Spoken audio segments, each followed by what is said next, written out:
Acts chapter 23. Paul looked straight at the Sanhedrin and said, "My brothers, I have fulfilled my duty to God and in all good conscience to this day." At this, the high priest Ananias ordered those standing near Paul to strike him on the mouth.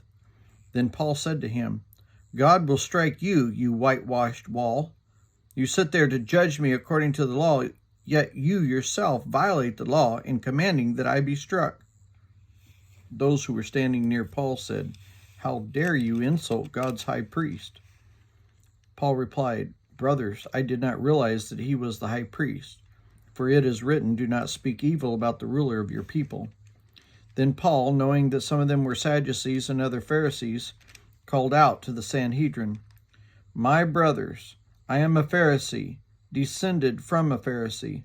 I stand on trial because of the hope of the resurrection of the dead." When he said this, a dispute broke out between the Pharisees and Sadducees, and the assembly was divided.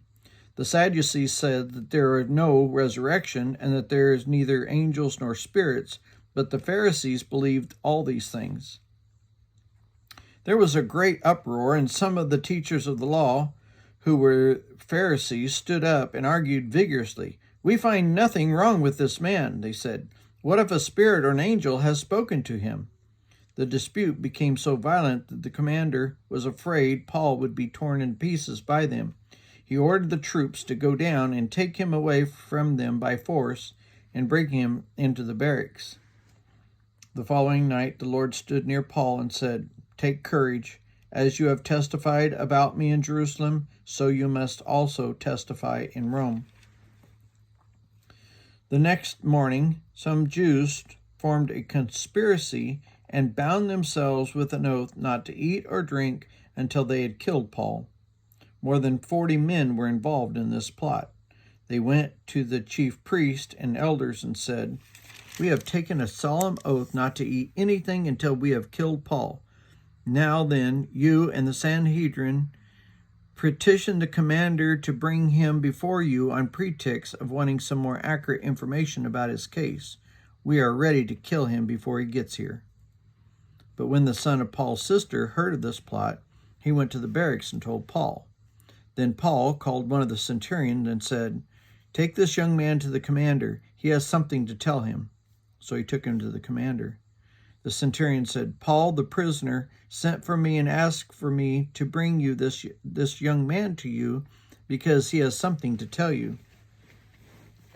The commander took the young man by the hand, drew him aside, and asked, "What is it you want to tell me?"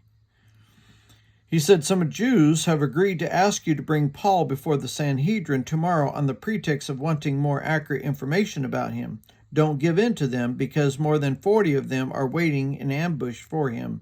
They have taken an oath not to eat or drink until they have killed him. They are ready now, waiting for your consent to their request." The commander dismissed the young man with this warning, "Don't tell anyone that you have reported this to me." Then he called 2 of his centurions and ordered them, "Get ready a detachment of 200 soldiers, 70 horsemen, and 200 spearmen to go to Caesarea at 9 tonight. Provide horses for Paul so that he may be taken safely to Governor Felix." He wrote a letter as follows: Claudius Lysias, to His Excellence Governor Felix, greetings. This man was seized by the Jews, and they were about to kill him, but I came with my troops and rescued him, for I learned that he was a Roman citizen. I wanted to know why they were accusing him, so I brought him to their Sanhedrin. I found that the accusation had to do with the questions of their law, but there was no charge against them that deserved death or imprisonment. When I was informed of a plot to be carried out against the man, I sent him to you at once. I also ordered his accusers to present to you their case against him."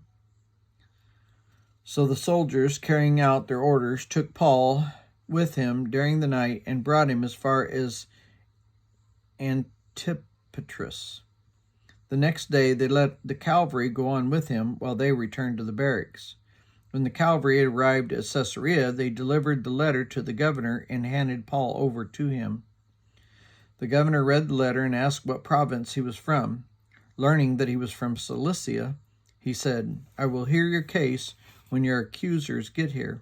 Then he ordered that Paul be kept under guard in Herod's palace.